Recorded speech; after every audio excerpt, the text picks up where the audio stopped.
రైతుల ఉద్యమాలు, రెజ్లర్ల ఆందోళనలతో తరచూ వార్తల్లో నిలిచిన హర్యానా పోలింగ్కు సిద్ధమవుతోంది. నిన్న చివరి రోజు వరకు అన్ని రాజకీయ పార్టీలు ప్రచారాన్ని హోరెత్తించాయి. జాతీయ స్థాయి నేతలు ర్యాలీల్లో పాల్గొన్నారు. 10 ఏళ్లుగా అధికారంలో ఉన్న బీజేపీ ఖచ్చితంగా గెలవాలనే పట్టుదలతో ఉన్న కాంగ్రెస్ హోరాహోరీగా తలపడుతున్న ఈ రాష్ట్రంలో శనివారం పోలింగ్ జరగనుంది.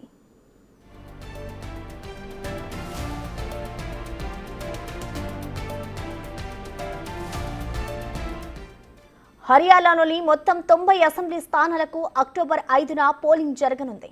అక్టోబర్ 8న ఫలితాలు వెల్లడి కానున్నాయి.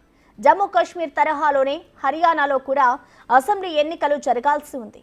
ఆగస్టు 16న ఎన్నికల తేదీలను ప్రకటిస్తూ అక్టోబర్ 1న హర్యానాలో ఒకే దశలో ఓటింగ్ నిర్వహించనున్నట్లు ఎన్నికల సంఘం తెలిపింది. అయితే స్థానిక పార్టీలు ప్రజల డిమాండ్లను దృష్టిలో ఉంచుకుని ఎన్నికల కమిషన్ ఓటింగ్, కౌంటింగ్ తేదీలను మార్చింది.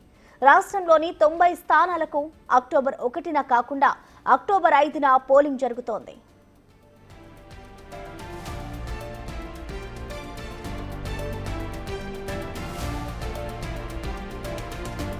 హర్యానాలో భారతీయ జనతా పార్టీ మరోసారి విజయం సాధించి హ్యాట్రిక్ కొట్టాలని ఎన్నికల రంగంలోకి దిగింది.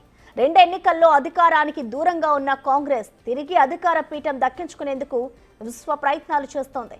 ఇక జేజేపీ, ఏఎస్పీ, బీఎస్పీ, ఐఎన్ఎల్డీ వంటి కొన్ని ప్రాంతీయ పార్టీలు ఎన్నికల బరిలో ఉండగా ఢిల్లీ అధికార ఆమ్ ఆద్మీ పార్టీ కూడా తన సత్తా చాటాలని ప్రయత్నిస్తోంది.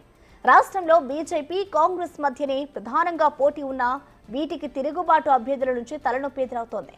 కాంగ్రెస్తో సీట్ల పంపకం కుదరకపోవడంతో ఆప్ ఒంటరిగా బరిలోకి దిగింది.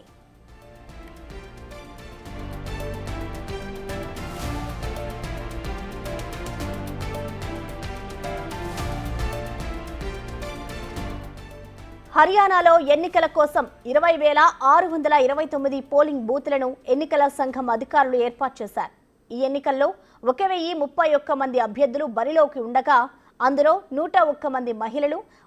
బరిలో ఉన్న ప్రముఖ అభ్యర్థులు సీఎం నయీబ్ సింగ్ సైన్వి లద్వా, భూపేంద్ర సింగ్ హుడా, దుష్యంత్ చౌతాలా లాంటి నేతలు ఉన్నారు. కాగా గత 2019 ఎన్నికల్లో బీజేపీ 40 సీట్లు గెలుచుకోగా కాంగ్రెస్ 2వ స్థానంలో నిలిచి 31 సీట్లు సాధించింది.